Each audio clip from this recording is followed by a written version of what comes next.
I see it. It's recording. Okay. Hey everyone, thank you so much for tuning in today. My name is Olivia Powell. I'm a dancer at the Diablo Ballet. This here is Jackie McConnell. She's also a dancer, a beautiful dancer with the Diablo Ballet. And today we are doing the artist spotlight on Jackie's experience and her path to becoming a professional dancer and what led up to her being here at the Diablo Ballet. So hi Jackie, how are you tonight? I'm good. Hey, it's good to see you. Hey, I kind of see you a lot already, so I'm I know. different format. This is so formal. Know. This is very formal. I know. We are very good friends, so we do talk a lot to each other. But I thought that it would be really interesting for everybody to just kind of hear your story prior to Diablo Ballet and also during your experience at Diablo Ballet. You've been here how many seasons? This is my 5th season. Next year will be my 6th season, which is crazy. That's a lot of years. Yeah.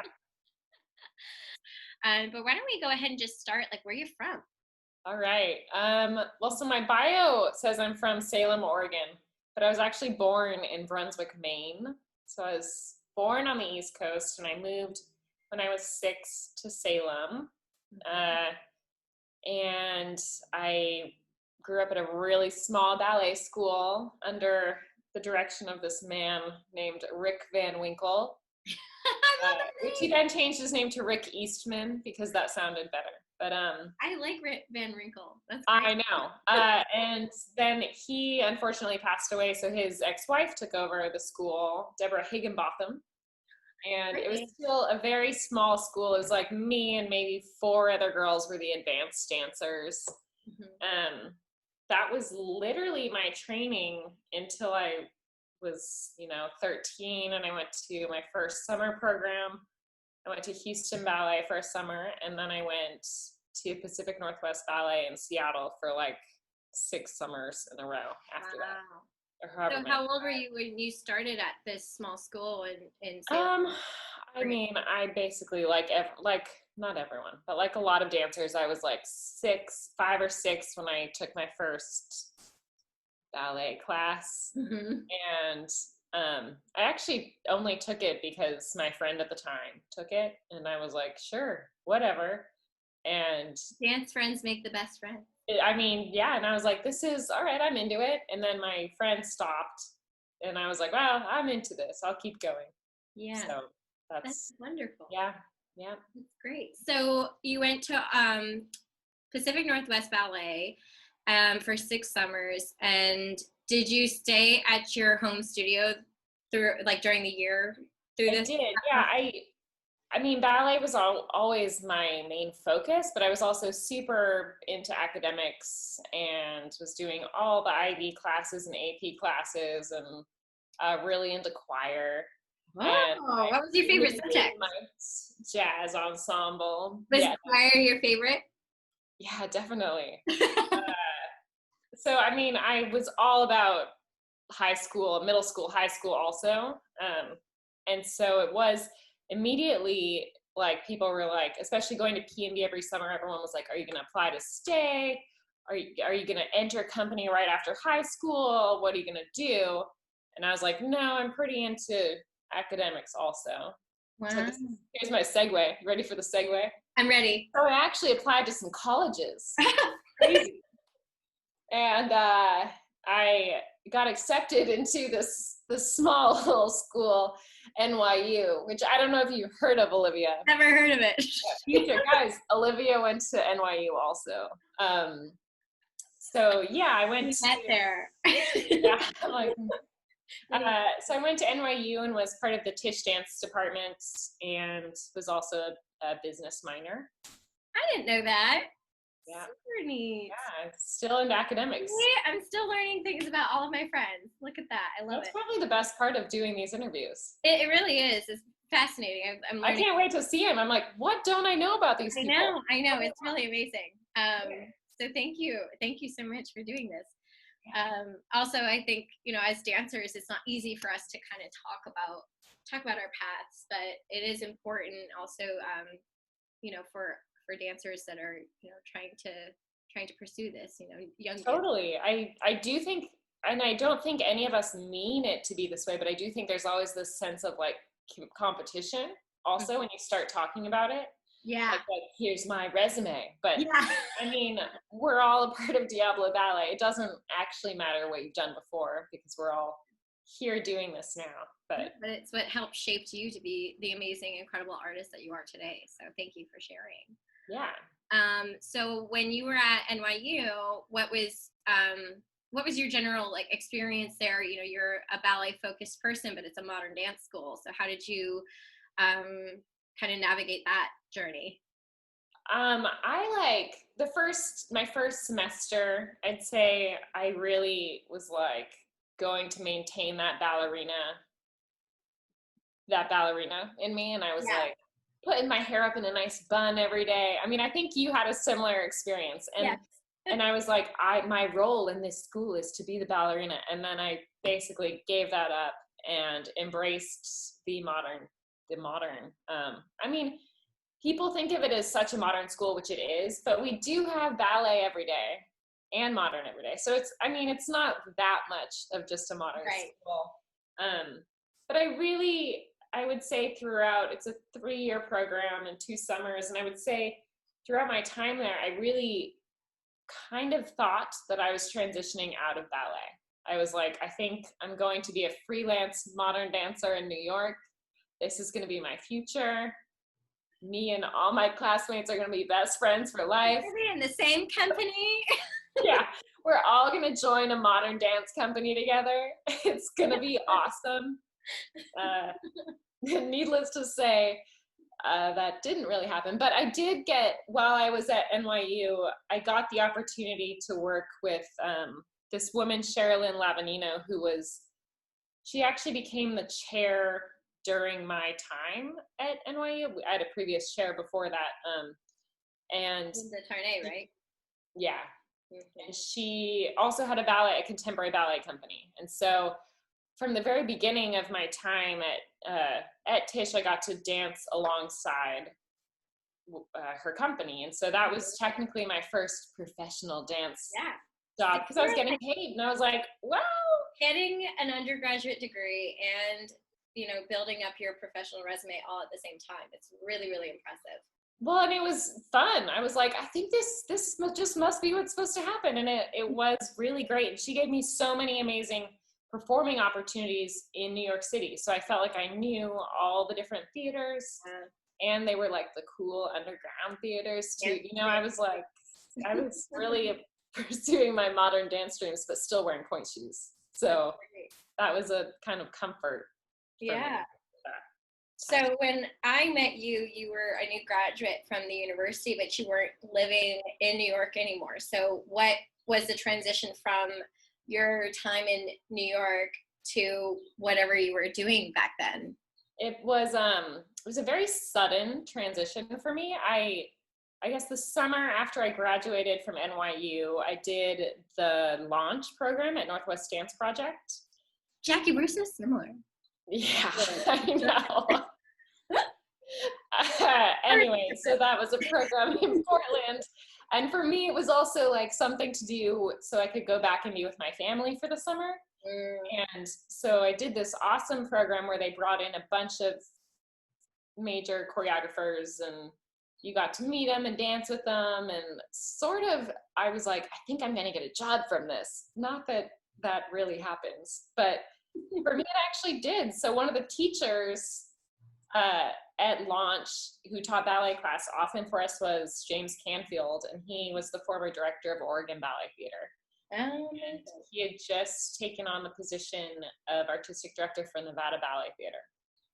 And so I, like, being the like studious little dancer I was, like when I finished the program, I like wrote him a thank you note and I was like, thank you for your classes. I actually have no idea why I did that. It was good of me. A thank you note goes a long way. It did. And so he, basically the final day of the program, I was walking out and I was heading to Whole Foods in Portland, downtown in the Pearl. And I was like, oh, that was a fun 3 weeks. And then my phone rings and it's James Canfield. And he's like, hey, Jackie, thanks. I got your card. And I was like, oh God. And he was like, are you interested in a core contract at Nevada Ballet? I had a girl just get injured. And I was like, yeah, sure. I got nothing else to do. I had a storage unit of stuff in New York, and I had a suitcase of stuff in Portland at my parents' house. And I was like, sure, let's go. He's like, well, it starts next week. Oh, great. Like, So yeah. let me move across the country. Let me move to Las Vegas. Yeah. And find an apartment, get situated, start work. Yep. And how old were you? 21. Young. Yeah. And I mean, sort of, I was like, I don't have anything to go back to in New York except for all my stuff that was in a storage unit. And so I just did it. And my grandfather gave me his gold pickup truck, and he's like, you can take this to Las Vegas. And I was like, great. So I loaded it up with a bunch of weird clothes I had left at home, and I drove to Vegas. Amazing. Yeah, and that was, I guess that would be my first like real contract. I spent a year in Vegas. And they're quite a classical company. Yeah, very classical. Really spending most of the time standing in B+ on the side, like really getting the core experience, which was awesome and so painful. And you stand as a willy for so long on the side, like so long. Like I remember rehearsal days, like you'd look around, everyone had like a tear running down, just trying not to move. Yeah. I mean, but we had one contemporary program, and I was really, really into that one. Love that, yeah. And I was like, yes, living my dream. But I also hadn't been wearing pointe shoes regularly when I got this job. Like, I don't think James Canfield had seen me dance on pointe. I don't think he actually knew that I was able to do that. Luckily, I had done it. Of course, you're amazing. But I was like, whoa. So pointe shoes came back into my life. And isn't it funny how it comes full circle?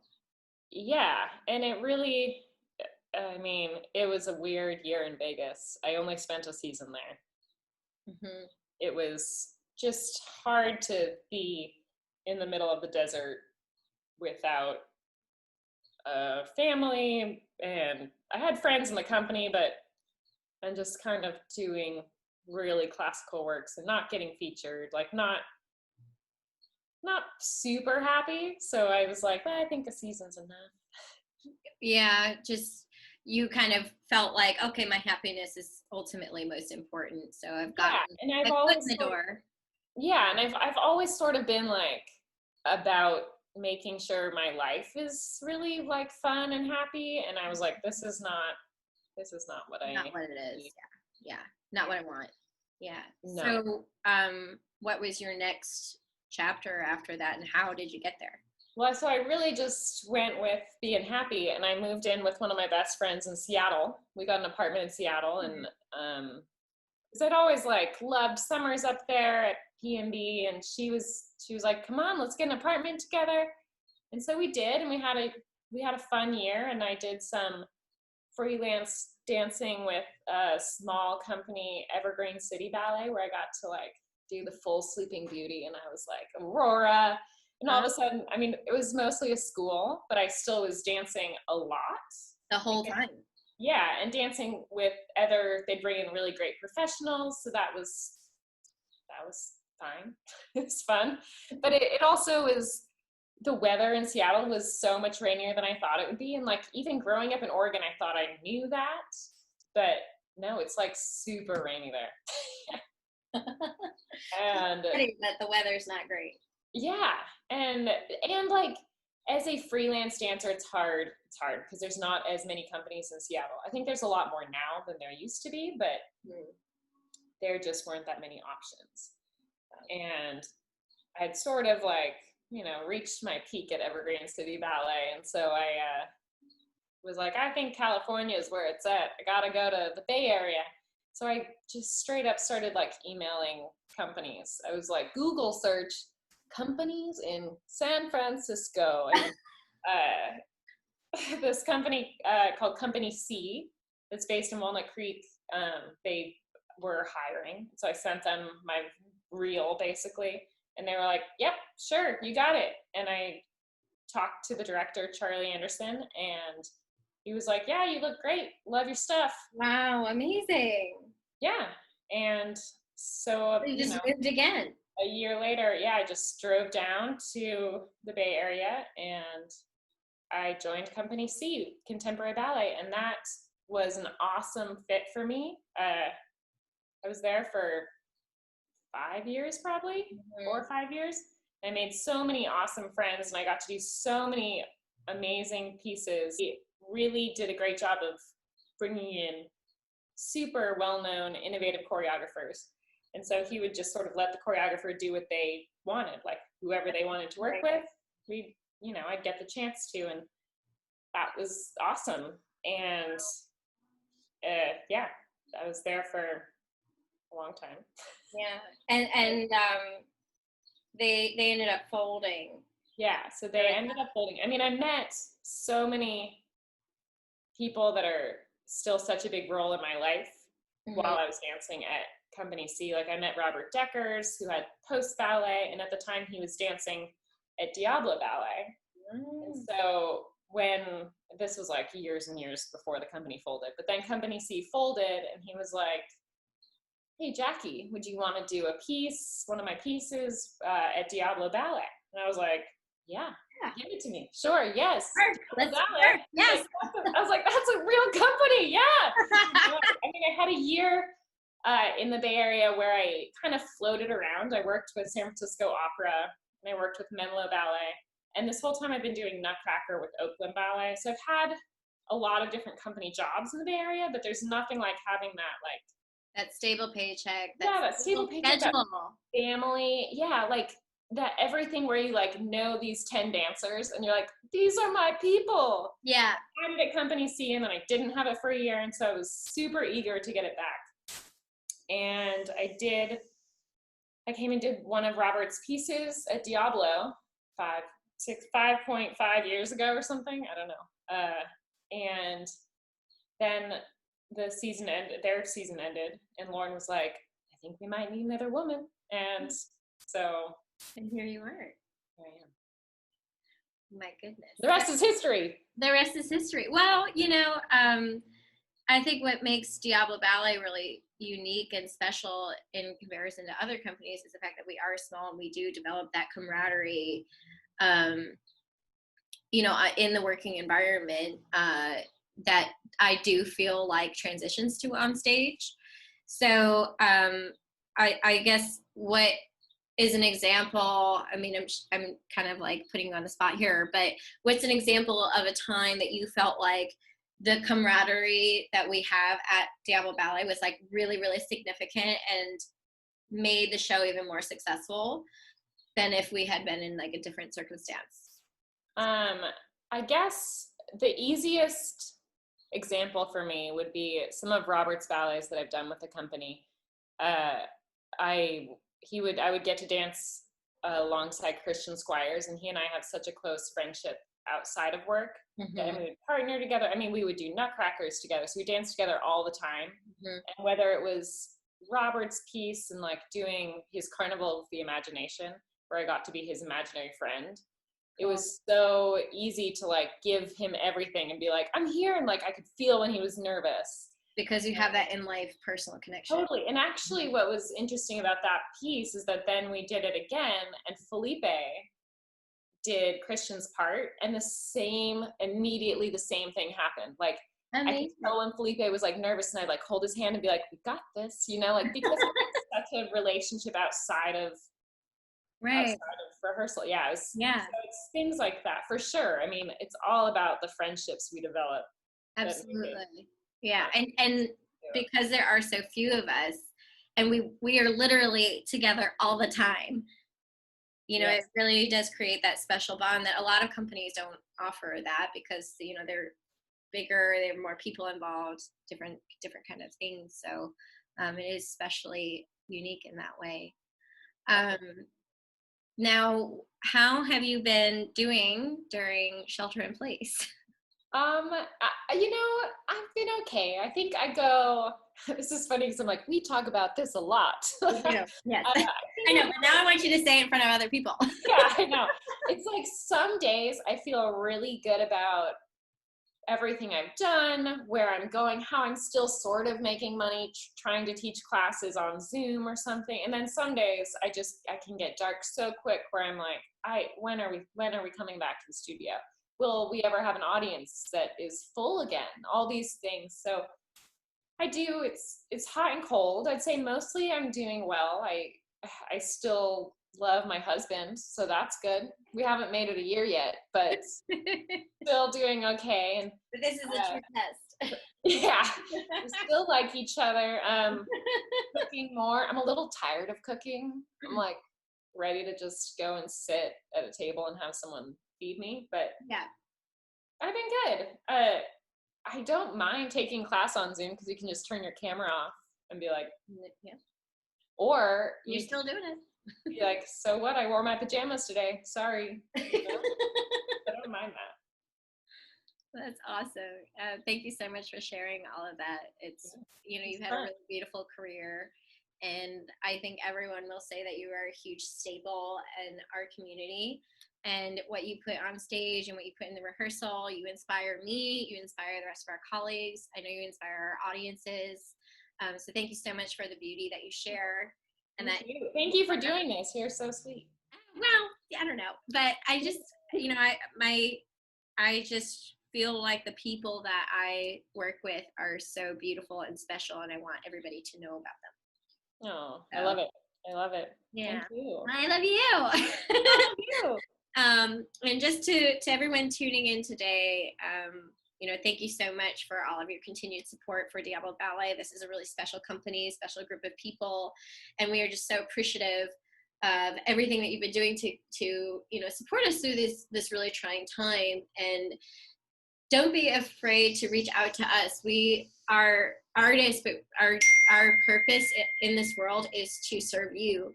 So if you need help or you need someone to talk to, just feel free to reach out to us always. So yeah, we're people. We're people. We're here for you. So thank you so much. Stay healthy and safe. We love you. I love you, Jackie. Love you. Great job.